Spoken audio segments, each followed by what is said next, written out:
Field Marshal Idi Amin became president of Uganda in 1971. To the rest of the world, he was a showman whose extravagance was exceeded only by his talent for comic buffoonery. But behind the grinning face was a calculating monster who brought about a tragedy of monumental proportions. By the end of his reign, over 300,000 people, 1 in 60 of the population, had been murdered by Amin. He had turned the prosperous country of Uganda into a disease-ridden backwater, its rivers choked with the corpses of his victims.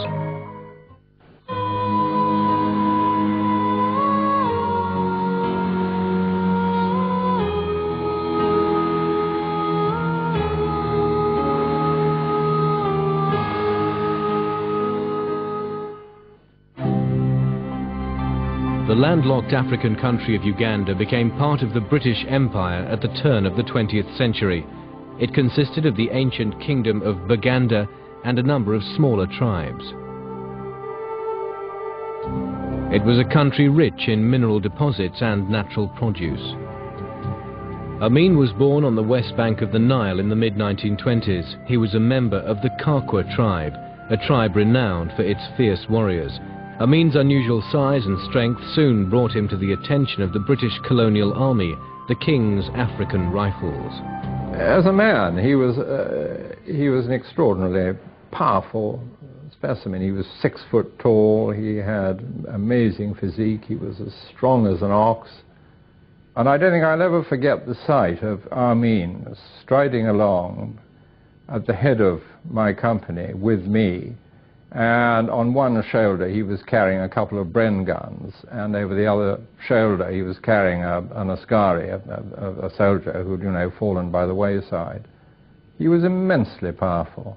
Amin was not only strong but brutal. He became the national Ugandan heavyweight boxing champion in 1951, a title he held for 9 years, knocking out his opponents with a single crushing blow.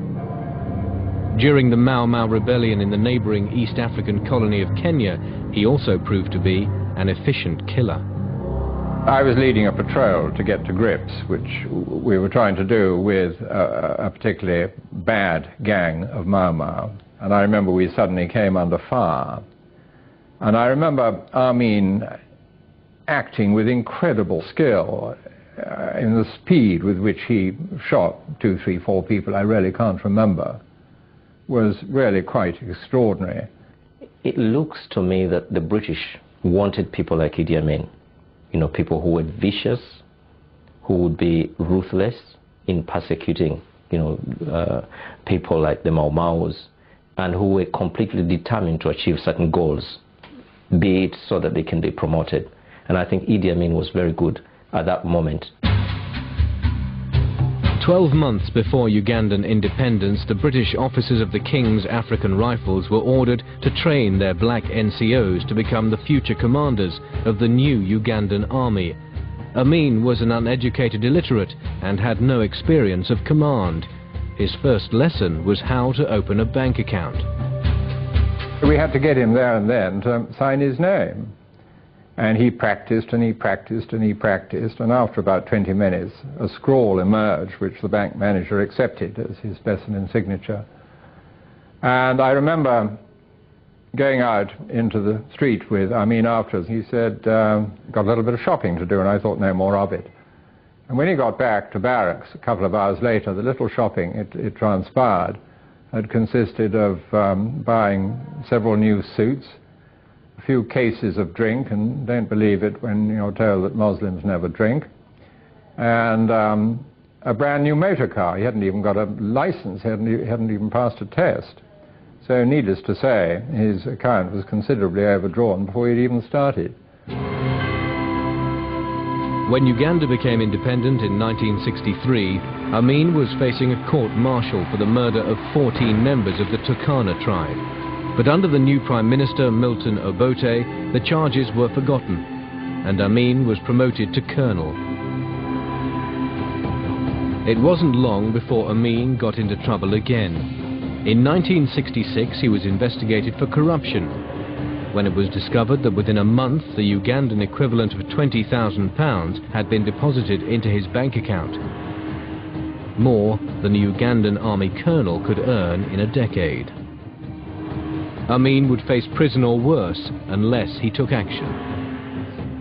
I remember a message was sent to me, would I meet him on the 11th tee at Kampala golf course at 4 o'clock in the morning, which is a fairly curious request to get from anybody.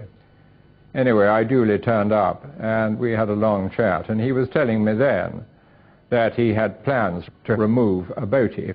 We discussed it at length, and I remember him saying to me, he was a brigadier at the time, he said, rather sadly, he said, when I was a platoon commander in your platoon, I was quite a good commander, wasn't I? And I said, yes, you were a very good platoon commander. And then he looked even sadder still, and he said, now I'm a senior officer, I find it very, very, very hard. Amin made his bid for power in 1971, deposing Obote while he attended a Commonwealth conference in Singapore. Following his overnight coup, Amin promised a return to democracy. It was a lie, but for the people of Uganda, Idi Amin was a savior. I remember I was a young person when he came to our village. He came in a big helicopter. Well, I was rather young, so I could see this helicopter landing. Many of us had never seen a helicopter before. And when he got out in his military fatigues, flamboyant figure with pistols all over, and his army men around him, you know, very well, smartly dressed, and the man was waving to everybody. He looked a character that was very interesting, a new addition to our social and political life. But Amin and his henchmen had already embarked on a campaign of genocide against the tribes who had supported the previous government. He purged the army, killing the members of Obote's tribe. I was at university when the coup happened, and I was actually living in a female hall of residence, and everybody was dancing in the streets and so on. Soldiers started appearing in Mary Stuart Hall, which is what this residence was called, and they would look at the names on the doors and take away women with certain names. These women would be dragged out in the middle of the night, and we'd hear them screaming. And they were actually culling, you know, women from certain tribes, taking them out, and many of them we never saw again. Britain had been the first country to recognize Amin's regime. For Prime Minister Edward Heath, the former army sergeant, was a welcome change from the communist government of Milton Obote. He'd been brought up in the British military culture of agreeing to orders, and I think they thought they would use him very effectively. The only thing is he ended up being very unpredictable. Amin decided to give his old colonial masters a surprise visit. He played the bumbling buffoon, but his intentions were deadly serious. The first that anybody knew of his impending arrival was when the pilot of his aeroplane radioed through to the control tower at Heathrow and said, I'm landing shortly and I've got the President of Uganda on board. And nobody in this country had the faintest idea why he'd come here. The Queen was fortunately in residence in the country, and she was prevailed upon to give him lunch the following day. After lunch, the Queen looked up over her coffee cup to her guest, who was towering above her, and said, do please tell me, Mr. President, what do we owe this unexpected honour of your visit to Britain? And Amin burst out laughing, which was rather disconcerting to everybody. And then when he'd stopped laughing, he said, in Uganda, Your Majesty, it is very difficult to buy size 14 black shoes.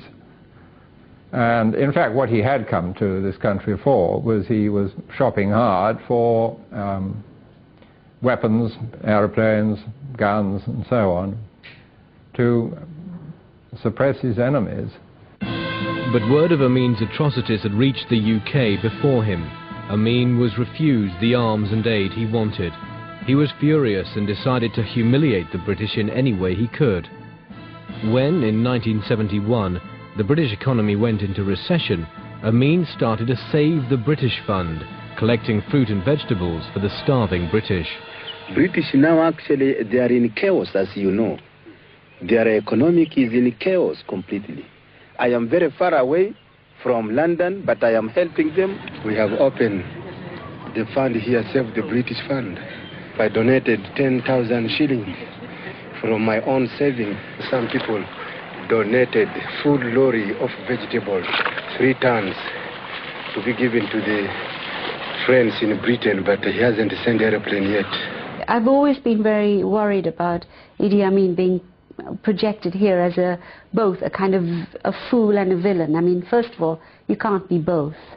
And I think the villain is much stronger and a very clever villain who used humor and laughter and jokes as a way of getting exactly what he wanted.